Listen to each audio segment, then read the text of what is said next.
ಬಿಚ್ಚಾಲಿ ಧಾರ್ಮಿಕ ವಿವಾದ ಸೌಹಾರ್ದಯುತವಾಗಿ ಬಗೆಹರಿಯಲಿ ರಾಜಶಂಕರ್.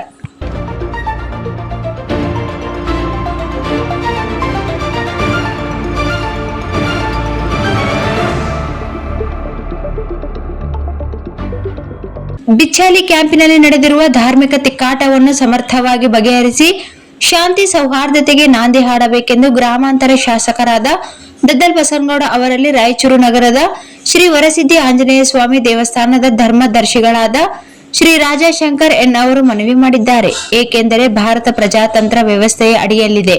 ಇಲ್ಲಿ ಯಾರಿಗೂ ಧರ್ಮ ಆಚರಣೆಗೆ ಸಮಾನತೆ ಒದಗಿಸಲಾಗಿದೆ.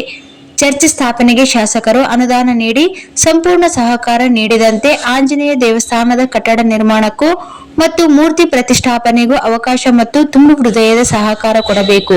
ಹಾಲಿ ಶಾಸಕರು 1 ಕೋಟಿ ಮಂದಿರದ ಕಟ್ಟಡ ಮತ್ತು ಇತರೆ ಕೆಲಸಗಳಿಗೆ ನೀಡಬೇಕು. ಅದೇ ರೀತಿ ಮಾಜಿ ಶಾಸಕರು ಮತ್ತು ದೈವ ಭಕ್ತರಾದ ತಿಪ್ಪರಾಜ್ ಅವರು ಈ ಕ್ಷೇತ್ರದಿಂದ 1 ಬಾರಿ ಗೆಲುವು ಸಾಧಿಸಿದ್ದಾರೆ. ಇಲ್ಲಿನ ಭಕ್ತರ ಅನುಕೂಲಕ್ಕಾಗಿ ಅವರು ಸಹ 50 ಲಕ್ಷ ಕೊಡಬೇಕೆಂದು ಕೋರಿದರು.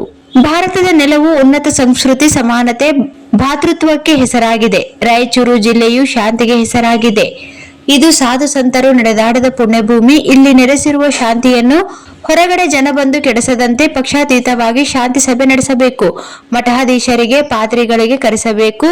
ಪರಸ್ಪರರಲ್ಲಿ ಪ್ರೀತಿ ವಿಶ್ವಾಸ ಮೂಡಿಸಬೇಕು. ಬಿಚ್ಚಾಲಿ ಗ್ರಾಮವು ಕಲಿಯುಗದ ಕಾಮಧೇನು ರಾಘವೇಂದ್ರ ಸ್ವಾಮಿಗಳು ನಡೆದಾಡಿದ ಪುಣ್ಯಭೂಮಿಯಾಗಿದೆ. ಪೌರಾಣಿಕ ಪ್ರಸಿದ್ಧ ಪಡೆದಿದೆ.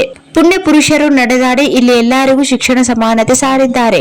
ಎಲ್ಲಾ ಜಾತಿಗಳನ್ನು ಸಮಾನವಾಗಿ ಕಂಡಿದ್ದಾರೆ. ಮಹನೀಯರ ತತ್ವ ಸಿದ್ಧಾಂತ ಆದರ್ಶಗಳನ್ನು ಎಲ್ಲರೂ ಮೈಗೂಡಿಸಿಕೊಂಡು ತಮ್ಮ ಇಷ್ಟ ದೇವರುಗಳನ್ನು ಪೂಜೆ ಮಾಡಿಕೊಂಡು ಹೊಸ್ತಿಲು ಹೊರಗೆ ಎಲ್ಲರೂ ಅಣ್ಣ ತಮ್ಮಂದಿರಂತೆ ಬಾಳಬೇಕು ಎಂದು ಎನ್ ರಾಜಶಂಕರ್ ಮನವಿ ಮಾಡಿದರು.